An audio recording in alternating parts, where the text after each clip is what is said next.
People often ask me which kinds of contract jobs they should look for.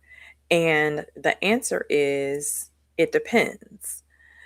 It depends on what you need the job to solve or support in your life. For example, if you need to generate income quickly, then your contract job search is going to have a different approach than, let's say, somebody who is looking for more flexibility in their schedule or somebody who's trying to escape from burnout. So, today I thought I would just talk to you about how I think about um, approaching a contract job search for different situations. But first, let me just take a moment to tell you who I am. My name is Celeste. I am a lifestyle experimenter and designer. I am a contract job strategist. And on this channel, I talk to mid career Black women about how to align their finances, their job, their goals to create lives that they love. So, if you're interested in conversations like that, feel free to subscribe to my channel. Sometimes we talk about money, sometimes we talk about work.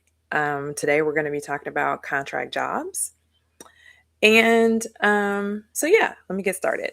So, a lot of people come into the contract job search with a lot of different goals that they want to achieve. Um, they want to change careers, but they also want to make more money, but they also want more flexibility. And trying to achieve multiple different things at once can kind of muddy the situation. So, like if everything is important, it's kind of hard to build a job search strategy around that. So, I think before you start looking for specific roles, you should ask yourself, what is the most important thing that I need from this contract job? Because that's going to determine how we approach this thing. So, if you see me glancing over, I'm just looking at my notes. I want to make sure I cover everything for you guys today. So the first scenario is, let's say your priority is generating income as quickly as possible. So if that is your primary goal, then you should start with work that you've already done before. Um, you want to start with like maybe your current job title or the most recent job title you had, or a job title that you've recently had or held in the past. Because what you're trying to do is you want to demonstrate to recruiters into the job market like as quickly as possible that you are the person for this job. Like I am already I don't know, an information architect. Um, that's gonna cut down on the time to like place you in a role, right? So, yeah, you just want to shorten the distance between um, what your experience says that you do, and what the market recognizes. So I hope that makes sense. So again, if your strategy is like, let's just say like maybe you were recently laid off or you had some other interruption in income. So again, for that strategy, I would say start with the job titles that you already have had in the past. Um, if somebody looks at your resume and they immediately can see what you do, like that's the job title that you, or the types of jobs that you want to go after. Okay. You want to make it easy for them, I guess is what I'm trying to say. You don't want something that requires translation or interpretation or anything like that. Okay, second scenario. If you um, need to get out of a toxic workplace or toxic job. So, for that situation, sometimes the work itself is fine, but it's the other circumstances around the job. Like, maybe it's the manager, maybe it's the team or the company culture. Maybe it's the politics, um, or like the high pressure project, um, things like that.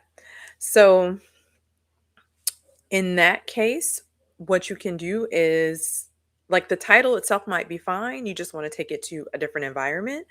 So for that person, I would also recommend looking for um, the same title you have now or something close to it, something adjacent, right? Because you're not bothered by the work. It's just the specific environment or the specific people where you are that are causing a problem for you. So, um, yeah, I think I said it. A lot of issues can be resolved just by moving to a different environment.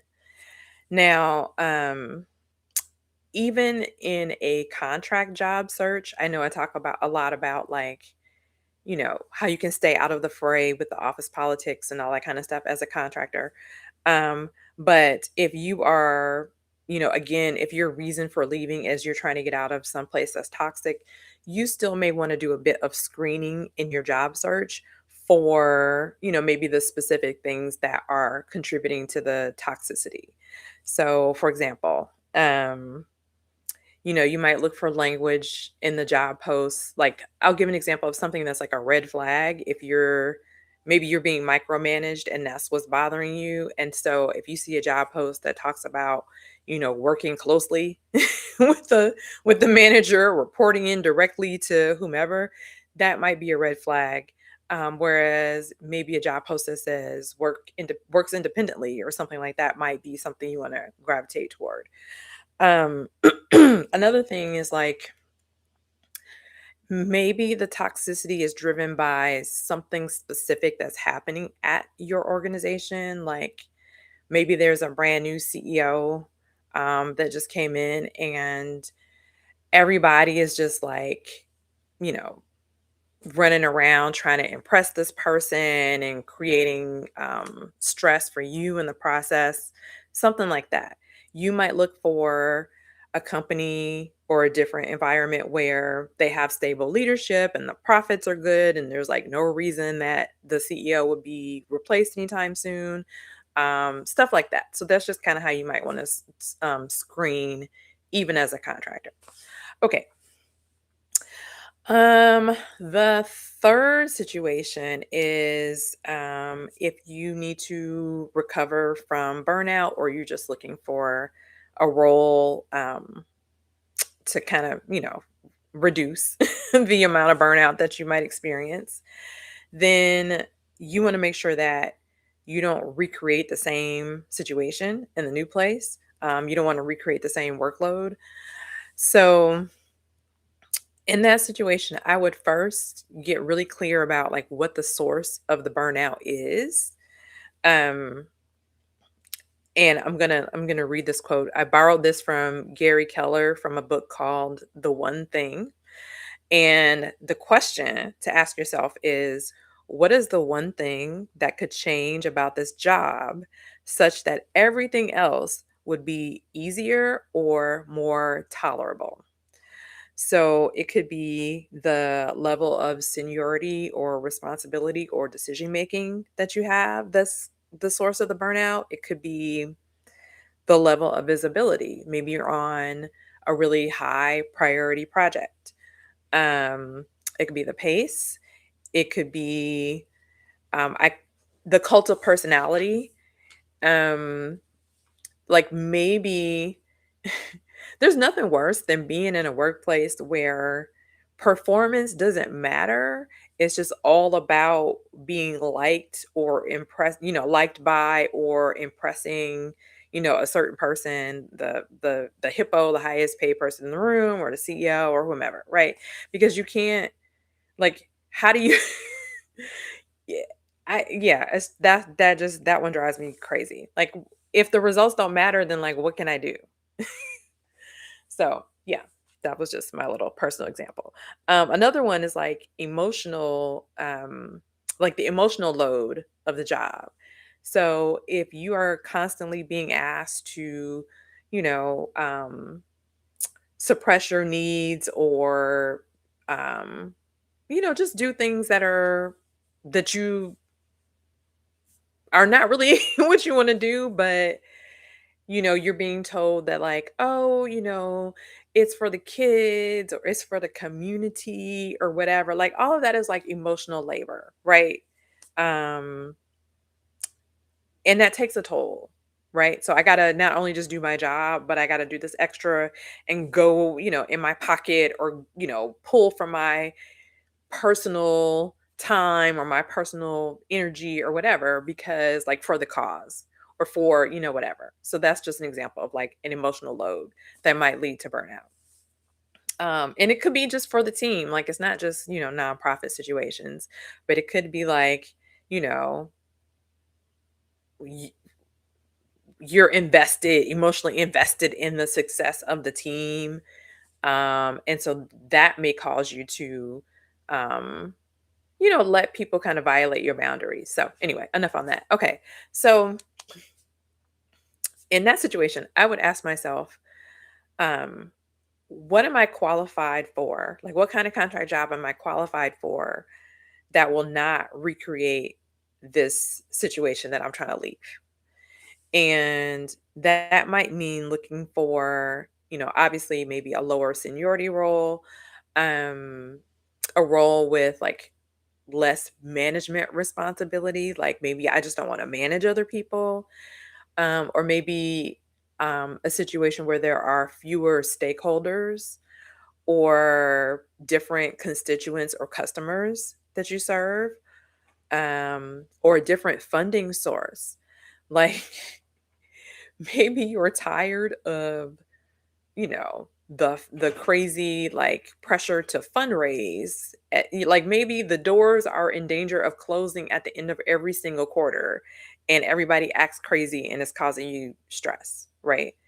Or conversely, maybe you work at a corporation and every single quarter when the quarterly earnings come out, it's followed by layoffs and everybody's holding their breath and you're like, I'm tired of that, right? So those are just some factors that you can look at changing.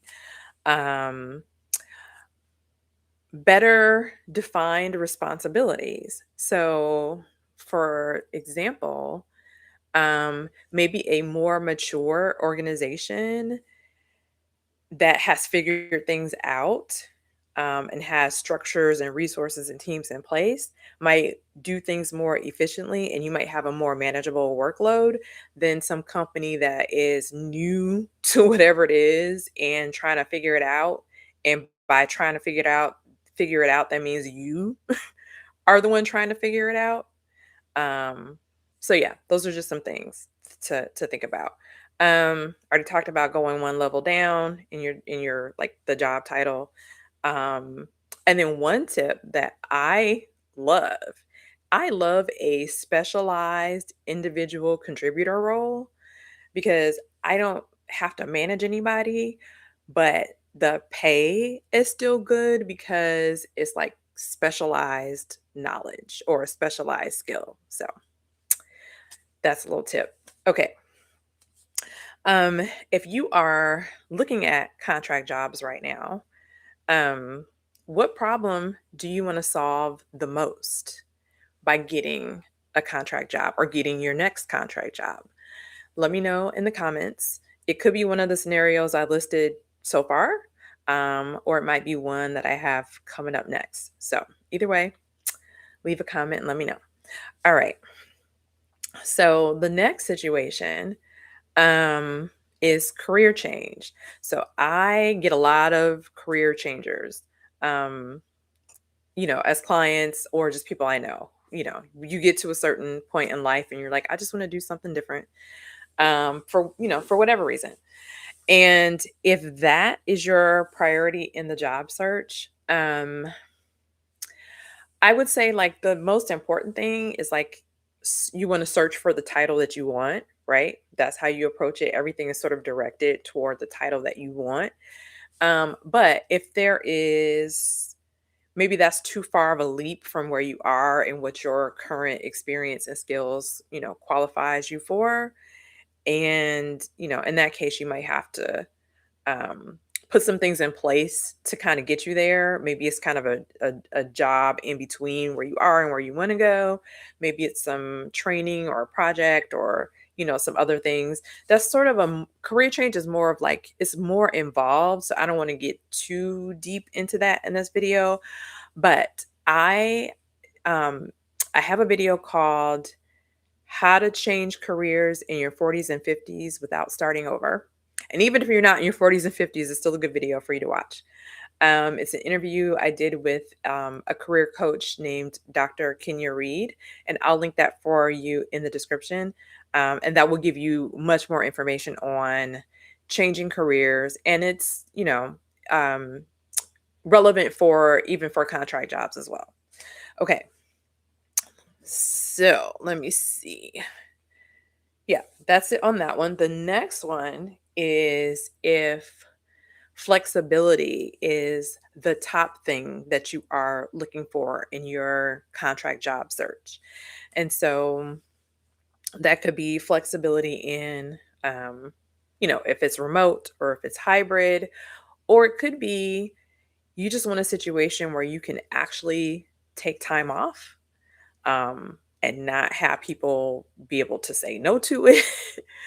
um, So I would say if it's the first two, if it's remote or hybrid, like that you're looking for, it's not easy to find, but it's easy to search for because you just use those filters on whatever job board that you're using, right? You just filter for hybrid or filter for remote. Um, and I would say, what do I want to say? Sometimes contract work, just like switching to becoming a contractor, can help you get the flexibility that you're looking for. For example, um, at my current client and at my last client, they both rolled out RTO, return to office, for the full time people. So the full time employees have to go in 3 days a week, something like that. The contractors do not have to go in at all. We are fully remote. Um, Thank you so much. Um, and so, just by virtue of my status, I have some flexibility that the FTEs don't have. And I don't want to go on a rant about RTO, but the number of times I've been in a meeting um, with a colleague or somebody, and they've had to hang up from the meeting where we were working to go drive into the office to call me back for us to continue work. Like, I just, I do not get the RTO thing at all. Like, I don't get it. But anyway, that's not my ministry. So yeah. So yeah, just sometimes just by being a contractor, you may have more flexibility and leeway than being a full-time employee. Okay. If you want to be able to take time off when you need it, and not jump through the hoops, Um, it's easier as a contractor because the client is not your employer. They're not typically the ones that get to say, like, oh, no, you can't take it then because we're launching such and such and such, right? Your time off is between you and the agency. You just need to make sure you inform.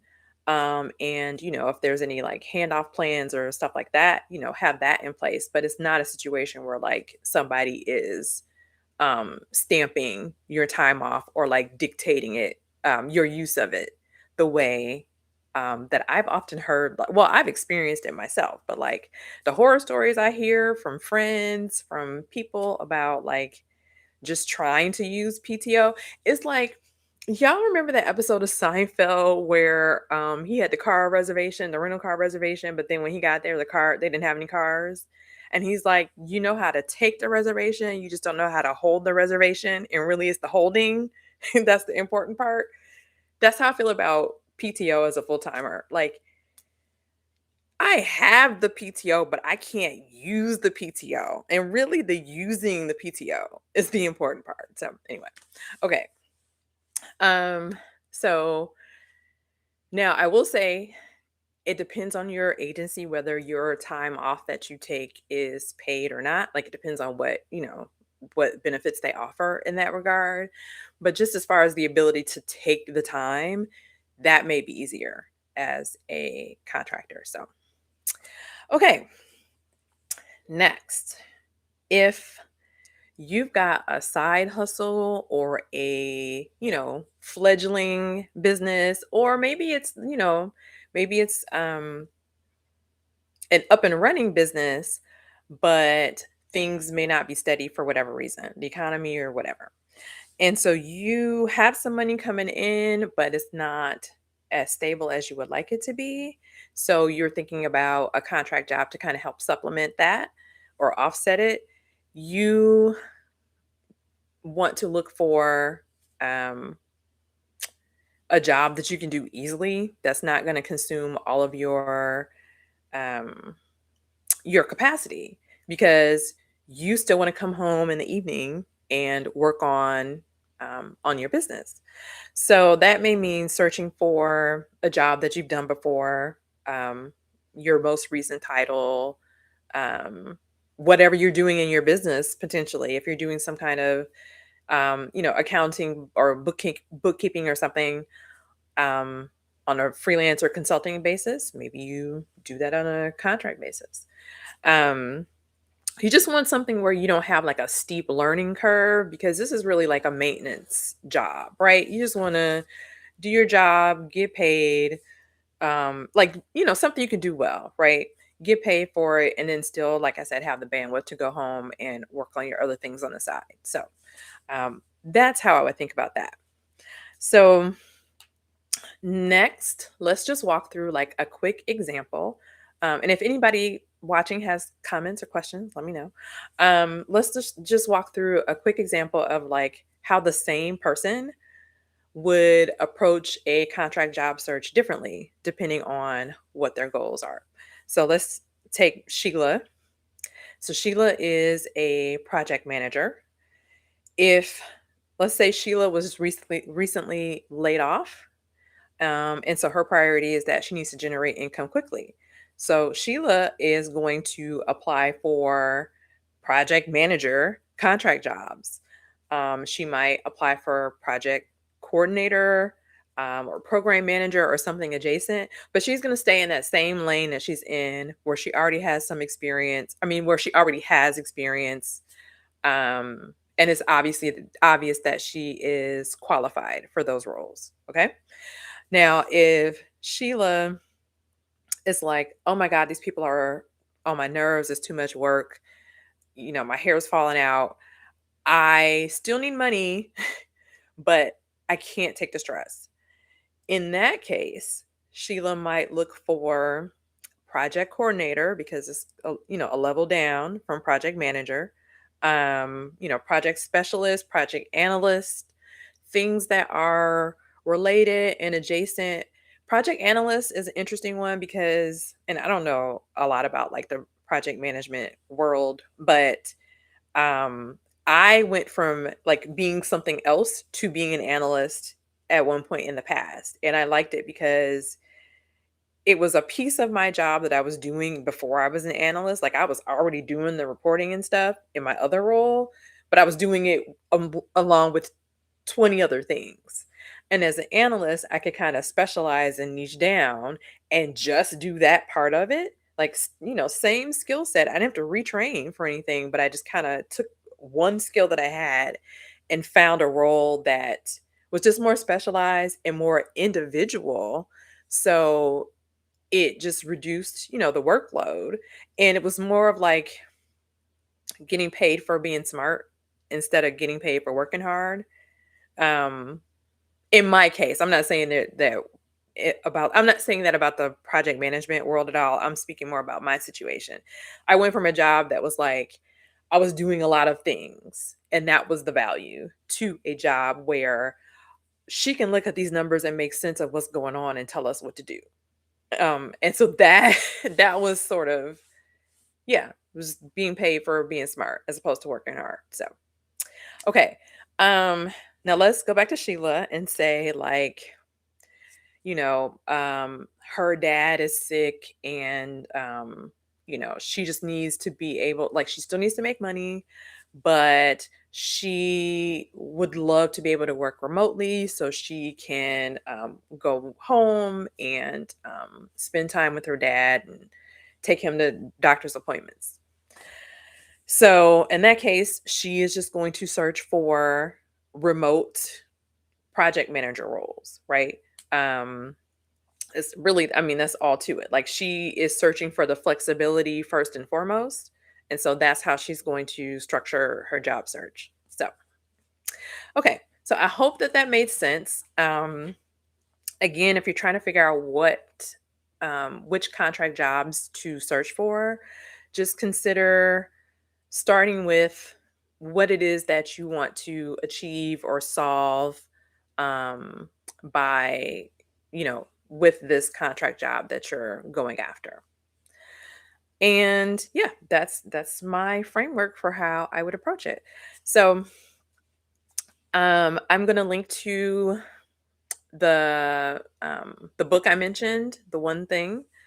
I'll link to the career change video that I mentioned, as well as another like contract job search video that you might find helpful. And if you would like one-on-one support in your contract job search, you can book a contract job strategy session with me at resetwithceleste.com, and I will have that link for you below as well. And yeah, if you found this helpful, please consider giving this video a like. That will help others who need this information find it. And if you enjoyed this conversation and the other conversations that we have here on my channel, please consider subscribing so you'll be notified when I do my next video. And so let me just check the chat. I don't see anything in there, but that's okay. You can also leave a comment. I'll respond to you, after this video is over. And thank you for watching. Thanks so much. I'll see you in the next video.